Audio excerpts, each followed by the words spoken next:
नमस्कार दोस्तों, मैं अमित दहिया एडवोकेट आपके अपने चैनल पर आपका स्वागत करता हूं। आज मैं आपको शेयर करूंगा how to became an advocate. आप अपना एक अच्छा वकील कैसे बन सकते हो। मेरे पास काफ़ी मैसेज आते रहते हैं, अक्सर आप इनके बारे में थोड़ी पर्सनल नॉलेज दो हमें, भाई हम +2 के बाद या ग्रेजुएशन के बाद एडवोकेट या लॉ का कोर्स कैसे कर सकते हैं। तो इसीलिए मैं आज आपके सामने ये एक वीडियो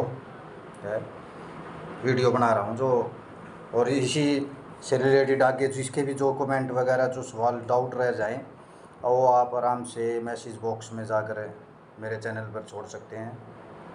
मैं आपके हर एक डाउट को क्लियर करूँगा। तो सबसे पहले आप लोगों को करना क्या है, सबसे पहले आपको ये पता होना चाहिए कि भाई कोर्स जो लॉ का कोर्स है वो कब और कैसे किया जाता है।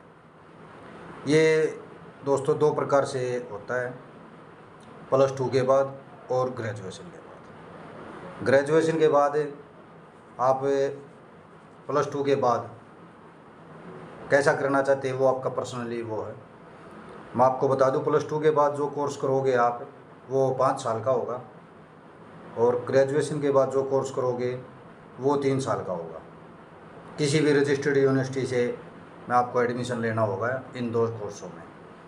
सपोज करो आप +2 के बाद अपना कोर्स करना चाहते हो जो 5 साल का होगा, लेकिन इसमें इंटरेस्टेड बात ये है, अगर आप ग्रेजुएशन के बाद करते हो किसी भी स्ट्रीम से, BA BCom BSc वगैरह जो भी है, और उसके बाद अगर आप लॉ में अपना फ्यूचर देख रहे हो और आप ग्रेजुएशन के बाद लॉ में एडमिशन ले रहे हो, तो वो कोर्स आपका 3 साल का होगा, जो टोटल 3 साल की ग्रेजुएशन और 3 साल की लॉ कोर्स टोटल आपका 6 साल का हो गया।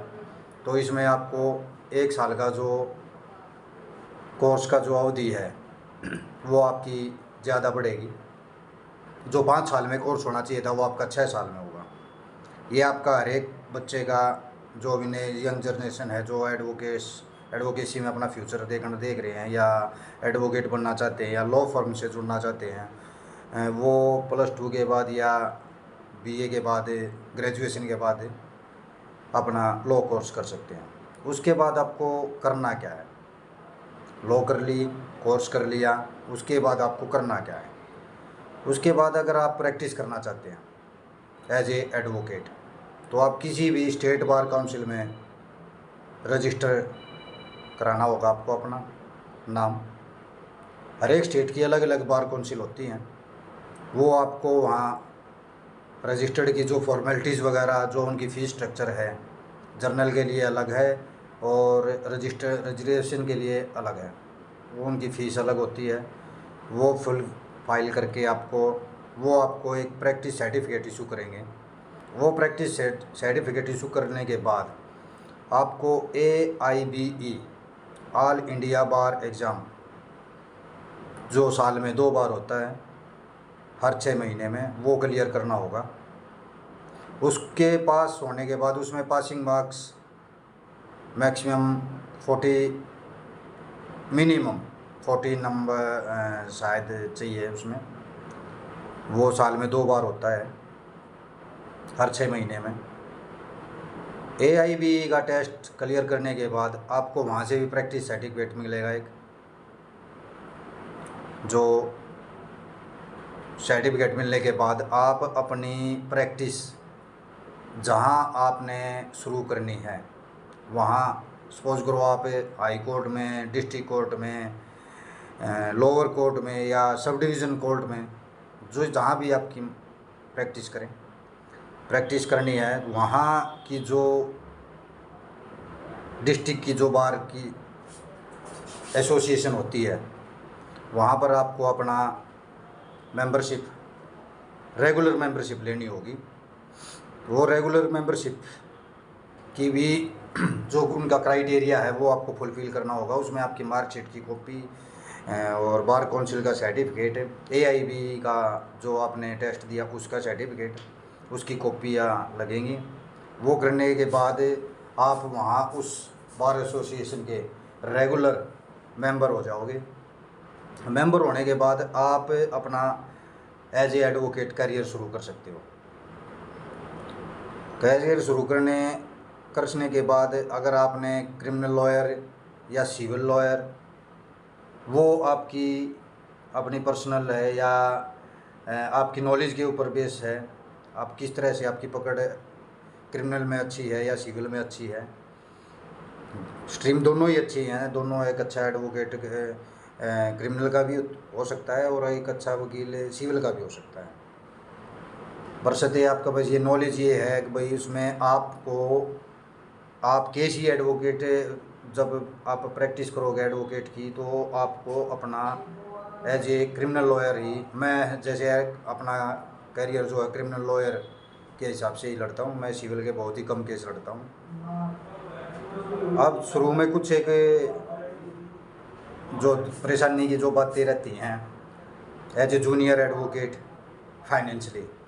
फाइनेंशियली इसमें क्या है, जैसे जो कोई भी नया एडवोकेट मेंबरशिप करा के आया है, नया एनरोलमेंट करा के आया है, सबसे पहले उसको बेसिक नॉलेज होनी ज़रूरी है कोर्ट में किस तरह से आपको बोला जाता है। क्योंकि जो आपने 3 साल या 5 साल कोर्स किया यूनिवर्सिटी में, वो और जब आप प्रैक्टिस शुरू करोगे कोर्ट की, वो एक डिफरेंट पढ़ाई है। एक अलग ही आपको चैप्टर मिलेगा वहाँ, किस तरह से आपको लोगों से डील करनी होती है, किस तरह से लोग अपनी परेशानी आपको बताती हैं, किस तरह आपने वो बातें उनका जो हल है वो कोर्ट में जज साहब के सामने कैसे रखी जाती हैं, कैसे आप उस अपने केस को बनाओगे, किस तरह से आर्गूमेंट की बात है, क्रॉस की बात है, बहुत सारी बातें। ये जब आप प्रैक्टिस में आ जाओगे किसी अच्छे वकील लॉयर के पास, आपको कम से कम 2 या 3 साल आपको प्रैक्टिस ज्वाइन करनी चाहिए, ज़रूरी भी है। क्योंकि आपको उन जो सीनियर एडवोकेट हैं उनसे आपको काफ़ी कुछ सीखने को मिलेगा।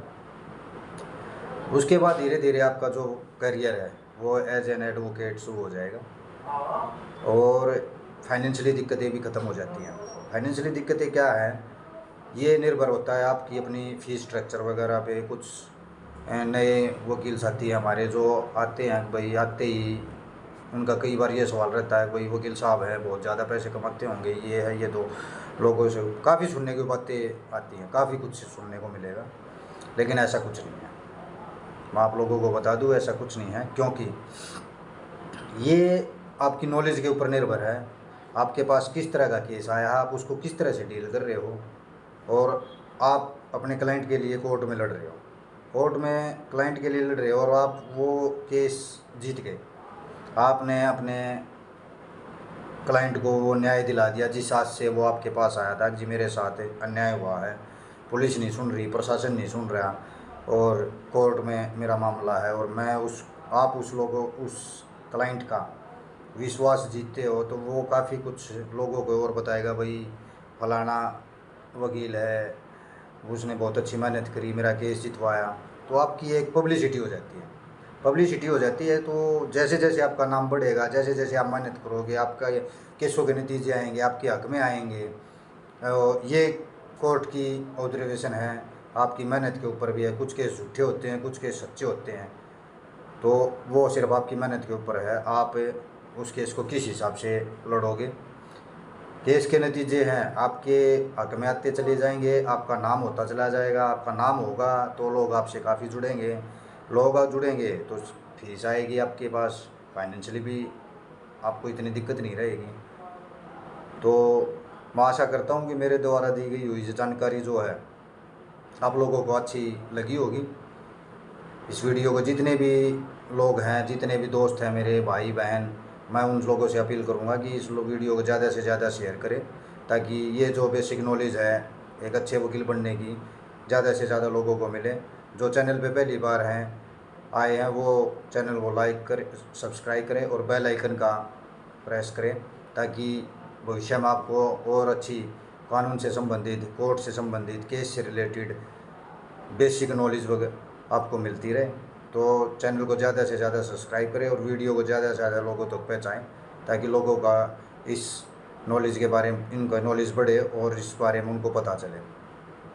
अगर फिर भी किसी भाई का या बहन का कोई डाउट या कोई सवाल है तो मेरे मैसेज बॉक्स में जाकर कमेंट करें, मैं उनके मैसेज का जवाब ज़रूर दूंगा। धन्यवाद।